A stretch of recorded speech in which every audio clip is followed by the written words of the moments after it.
महाराज जी, भक्ति और मुक्ति में भक्ति को प्रधान माना जाता है, तो मन का भक्ति करके मुक्ति की चाह रखना उचित है?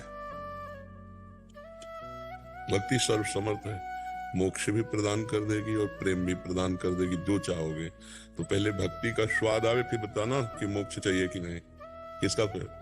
हाँ भाई, जैसे स्थिति है ना, तो स्थिति में जब भक्ति के पहुंचे तो वहां धर्म न अर्थ न काम रुचि, गति न चहो निर्वाण, जन्म जन्म रतिराम पद, यह वरदान न आन।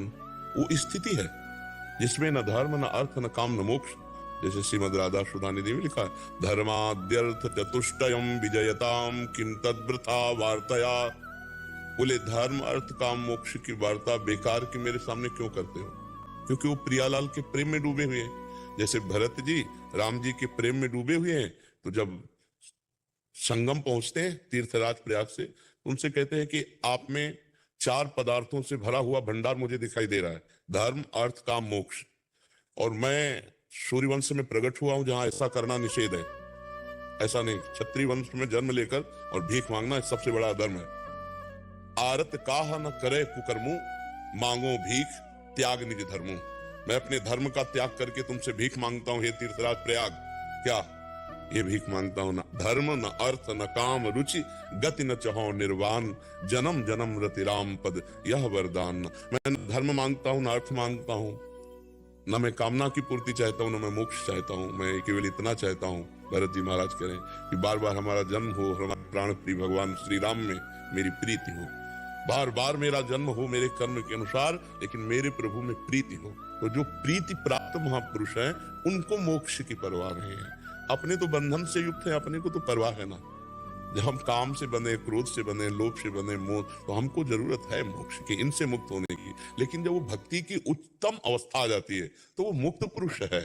वो काहे को मोक्ष चाहेगा? वो तो प्रेम में दीवाना है, उसको तो कोटि कोटि बंधन भी मुक्त ही लगते हैं, कोटि कोटि बंधन भी मोक्ष ही लगते हैं। जो प्रेमी जन होते हैं, उनको प्रेम जनित पीड़ा दी जाए तो वो उसे अपना सौभाग्य समझते हैं। जैसे पपीहा पी पी पुकार रहा था और मेघ गर्जना करके ओले बरसा रहा था, तो दूसरे पक्षी ने कहा, देख तुझे क्या मिला, पी पी पी पी पुकार रहा है, तेरा प्रीतम मेघ स्वाति का बूंद न देकर ओले बरसा रहा है और गर्जना कर रहा है, तो तुझे अपने प्रीतम में दोष नहीं दिखाई दे रहा?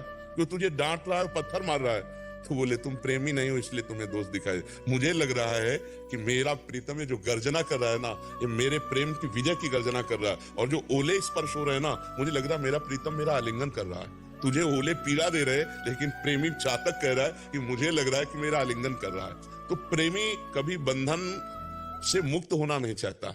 और तुम्हें बिल्कुल सार बात बता दे, मोक्ष है जैसे 2 चीटा है, तो एक चीनी में कड़ाह में मिलकर चीनी बन गया, यह है मोक्ष। और एक चीटा है दाने में लग करके आनंद ले रहा है। तो तुम निर्णय करके बताओ, इन 2 चीटे में सौभाग्यशाली कौन चीटा है? जो चीनी बन गया है, जो चीनी का आनंद ले रहा है। हाँ, जो चीनी का स्वाद ले रहा है वो चीता ज्यादा सौभाग्यशाली, वो तो उसी में चीनी बन गया। तो चीनी बन गया अर्थात ब्रह्मविद ब्रह्म ही भवति। और एक है ब्रह्म का आनंद ले रहा है, ब्रह्मानंद ले रहा है, भगवदानंद ले रहा है। इसलिए प्रेमी जनों ने मोक्ष स्वीकार नहीं किया। प्रेमी हम और तुम ये स्वीकार करते हैं, और जब गाढ़ प्रेम हो जाता है तो हम खो जाता है, केवल तुम ही तुम रहते हो। प्रेमी की जो स्थिति होती है और जो मोक्ष है, उसमें लीन हो जाना है। तरंग समुद्र में लीन हो गया, अस्तित्व ही खत्म हो गया। तो इसलिए हमारे महाप्रभु हरिवंश महाप्रभु कहते हैं, विभेमी कैवल्यता, मोक्ष से मुझे भय लगता है, इसकी तो वार्ता मत करो, क्योंकि मेरी प्रियाजू मेरे से छूट जाएगी। मेरी प्रियाजू छूट जाए ऐसे मुझे मोक्ष को नहीं चाहिए, मुझे प्रियाजू चाहिए, मुझे प्रियाला। और जब प्रेम होता है ना, तो प्रेम एक मस्ती होती है प्रेम में। न लाज तीन लोकन की, न वेद को कहो करे, न शंख भूत प्रेत की, न देव जच्छते डरे, सुनाए न कान और की, दृश्य न और इच्छना। प्रेमी एक अलबेली स्थिति होती है, किसी भी तरह की कोई परवाह नहीं, न मोक्ष की न लोक निंदा की, और अपने प्यारे की प्रीति में अपने को बलिदान कर दे, ये उनका है। और ये सबके बस की बात नहीं है, नहीं। इसीलिए प्रेम सबसे दुर्लभ बात है। प्रेम तो कुछ नहीं चाहता, पानी है इसमें, पानी पीना मना है, मुंह में लगाना क्योंकि डायलिसिस के लिए पानी मना है, तो बहुत थोड़ा थोड़ा वाणी से बोलने पर प्यास लगती है, तो ये गीला करके पानी से ऐसा रखा ऐसे कर लेते हैं कि सुबह से बोलना शुरू होता है 4:30 बजे से। जी, इनकी दृष्टि गई तो सोच रहे हो कि कोई की दृष्टि गई थी सुबह वीडियो में। आप जब वीडियो देख रहा था सुबह में, तो मैंने भी देखा था, बार बार आप कर रहे थे, तो अब थोड़ा सा इससे आपने स्पष्ट कर दिया। हाँ, वो पानी इसमें गीला करके पानी से रखा जाता है। अब हमें प्यास लगती है और पानी हमको जैसे कभी पीने को भी हुआ तो एक छोटा सा पात्र है इतना बड़ा, उसमें दिया जाता है। अब इतना बड़े शरीर में और पानी की प्यास ये है, ये पात्र है जिससे पानी दिया जाता है हमें पीने के लिए। एक के बाद दूसरे में लोग हाथ रोकने लगते हैं और जब तीसरा मांगते हैं तो ये लोग मना कर देते हैं। तो अब उसके लिए कपड़ा रखा है पानी का गीला, ऐसे कर लिए तो जो बोलने से प्यास लगती थोड़ी तसल्ली होती है। तो इसलिए जैसे एक दो की दृष्टि गई कि कौन सा इसमें मतलब क्या है इसमें, तो इसमें पानी है।